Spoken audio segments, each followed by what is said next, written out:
Hello guys, welcome to my YouTube channel. Here we convert Revit file into SketchUp file. So first we export this 3D view in DXF format.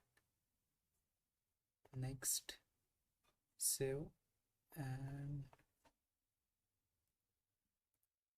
convert.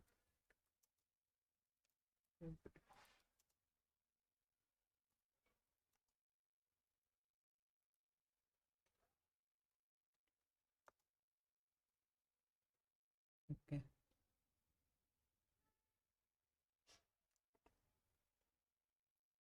After this conversion, we open SketchUp.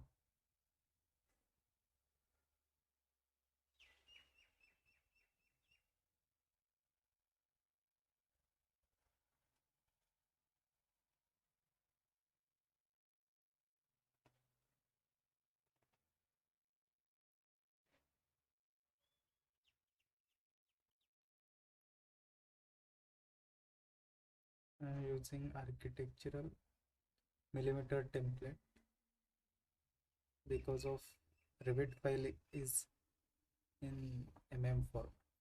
So open file location,